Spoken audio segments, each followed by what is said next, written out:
Ya, Assalamualaikum warahmatullahi wabarakatuh. Ya, selamat datang di perkuliahan Matematika Dasar untuk Matematika Luar Prodi ya. Jadi di sini yang belajar tentang matematika dasar tidak hanya prodi matematika saja, tapi prodi di luar matematika khususnya yang berada pada satu rumpun dengan matematika itu biasanya pasti kita belajar matematika dasar gitu. Nah, dalam matematika dasar ini yang akan dipelajari di bab pertama adalah materi himpunan ya. Yang kemarin sudah sempat saya sampaikan timelinenya apa aja, materi-materi yang akan dipelajari apa saja begitu ya. Dan untuk materi yang pertama adalah materi himpunan. Materi ini mendasari semua materi yang akan dipelajari berikutnya dalam matematika dasar ini. Jadi materi ini cukup penting untuk kalian kuasai agar bisa menguasai materi berikutnya yang tingkat kesulitannya lebih kompleks gitu ya. Oke, yang dipelajari di bab ini adalah yang pertama mengenai definisi himpunan, kemudian yang kedua tentang jenis himpunan, lalu diagram Venn, operasi himpunan, kemudian sifat-sifat operasi himpunan, dan juga tentang bilangan kardinal. Ya, kemudian kita masuk ke bagian yang pertama, yaitu mengenai definisi himpunan. Ya, kalau kalian mendengar istilah himpunan, apa yang teringat pertama kali dari himpunan? Pasti tentunya kumpulan ya. Jadi himpunan itu memang identik dengan kumpulan. Tapi kumpulan yang seperti apa pada himpunan itu? Ya, himpunan itu merupakan kumpulan yang objeknya terdefinisi dengan jelas. Jadi himpunan itu merupakan bagian dari kumpulan, tapi tidak semua kumpulan merupakan himpunan.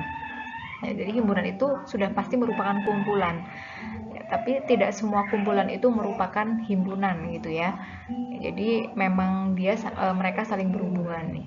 Ya, atau bisa dikatakan himpunan itu adalah kumpulan dari objek yang tertentu dan dapat dibedakan. Ya, atau bisa juga kumpulan objek yang terdefinisi dengan jelas gitu. Jadi mungkin kalau kita pernah mendengar istilah di masyarakat gitu ya, kumpulan ibu-ibu, kumpulan pedagang nasi Padang gitu ya misalkan ya. Nah, contohnya mungkin biar lebih jelas seperti ini. Dari kumpulan berikut, manakah yang merupakan himpunan? Ya, misalkan di sini ada kumpulan mahasiswa pandai, kumpulan mahasiswa UNU angkatan 2021. Atau yang ketiga, kumpulan bunga yang indah, atau kumpulan mahasiswa UNU yang tinggi badannya di atas 155 cm. Oke, kita cek yang pertama nih, kumpulan mahasiswa pandai. Apakah kumpulan ini objeknya terukur, terdefinisi dan dapat dibedakan atau terdefinisi dengan jelas? Ya, tidak ya. Di sini tidak jelas pandainya itu seberapa. Apakah yang pandainya itu yang IPK-nya di atas 3,5 atau yang bagaimana gitu ya. Atau pandainya itu seukuran dengan mahasiswa universitas mana gitu ya. Jadi di sini yang pertama itu tidak terukur dengan jelas, maka ini bukan himpunan. Ya, jadi ini hanya kumpulan saja begitu ya. Yang kedua, kumpulan mahasiswa UNU angkatan 2021. Ya, apakah kumpulan ini objeknya terdefinisi dengan jelas? Ya, ini terdefinisi dengan jelas. Kenapa? Karena kita ada datanya ya, ada datanya jumlahnya berapa gitu. Angkatan 2021 kan jelas ini jumlahnya segini, prodi ini segini, prodi ini segini gitu ya. Jadi ini merupakan himpunan. Kemudian yang ketiga, kumpulan bunga indah. Nah, indah di sini juga tidak definisi dengan jelas. Indahnya tuh yang kayak apa sih? Dan setiap orang itu punya standar indah sendiri-sendiri gitu. Jadi di sini juga tidak jelas objeknya indahnya seberapa. Mungkin menurut A itu bunga mawar indah, tapi tidak menurut B ya. Jadi ini sangat subjektif, tidak terukur, sehingga ini bukan merupakan himpunan. Kemudian yang keempat, kumpulan mahasiswa UNU yang tinggi badannya di atas 155 cm. Ya, kalau ini juga sudah jelas ya, ini objeknya terdefinisi. Jadi jelas, mahasiswa UNU yang tingginya di atas 155 bisa diukur. Kecuali mungkin kalimatnya kalau kumpulan mahasiswa UNU yang tinggi. Nah, tingginya seberapa kan nggak jelas, berarti itu bukan himpunan. Tapi kalau di sini sudah ada ukurannya di atas 155. Oh, berarti ini sudah jelas definisi dan objeknya juga bisa dibedakan dari yang lain, sehingga kumpulan yang keempat merupakan himpunan.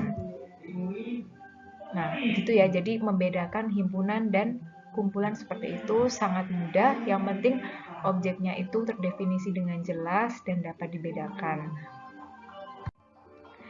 Ya, berikutnya adalah notasi himpunan. Jadi penulisan nama himpunan itu dengan menggunakan huruf besar atau kapital A, B, C, dan seterusnya. Lalu anggotanya dinotasikan dengan huruf yang kecil X, Y ya. Kemudian nanti misalkan menemukan simbol-simbol seperti ini, bacanya adalah X anggota A atau X elemen A gitu ya. Atau kalau misalkan ada E dicoret seperti itu, maka bacanya adalah X bukan anggota dari himpunan A. Ya, selanjutnya adalah cara mendeskripsikan himpunan.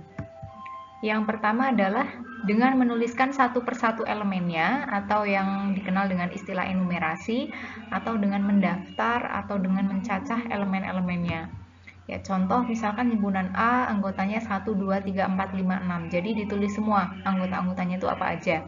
Ya, jangan lupa ketika menulis anggota himpunan itu dibatasi dengan kurung kurawal ya, bukan kurung biasa, tapi kurung kurawal. Ya, selanjutnya adalah dengan deskripsi secara verbal.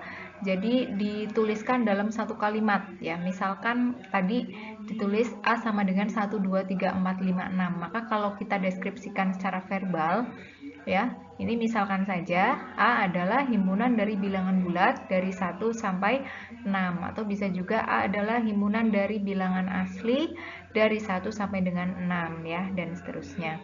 Kemudian yang kedua dengan aturan inklusi matematika atau mathematical inclusion rule, atau yang kita kenal dengan lebih dikenal dengan nama notasi himpunan ya. Ya, A sama dengan, nah integers itu adalah bilangan bulat ya. Atau biasanya kalau kita menulisnya itu integersnya itu di belakang ya, jadi biasanya itu cukup seperti ini, X bila mana 1 kurang dari sama dengan X kurang dari sama dengan 6, X anggota bilangan bulat atau X anggota integers ya. 1 kurang dari sama dengan X kurang dari sama dengan 6 itu adalah bentuk notasi himpunan dari notasi yang tadi kita tuliskan pertama itu kan A sama dengan 1, 2, 3, 4, 5, 6. Nah, kalau ditulis notasi himpunannya, maka dia menjadi seperti yang ketiga itu. A sama dengan X bila mana 1 kurang dari sama dengan X kurang dari sama dengan 6. Atau X di antara 1 dan 6.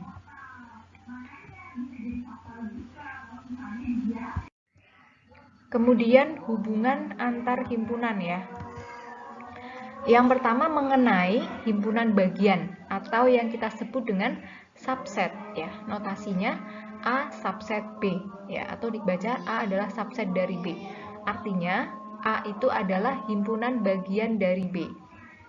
Ya, atau definisinya itu A subset dari B jika dan hanya jika setiap anggota A juga merupakan anggota B. Dengan kata lain, A subset B jika dan hanya jika X elemen A mengakibatkan X elemen B gitu. Jadi A itu merupakan bagiannya dari B. Kemudian yang kedua, hubungan antar himpunan atau himpunan bagian sejati. Jadi yang kalau tadi itu himpunan bagian saja gitu ya, subset. Kalau ini proper subset.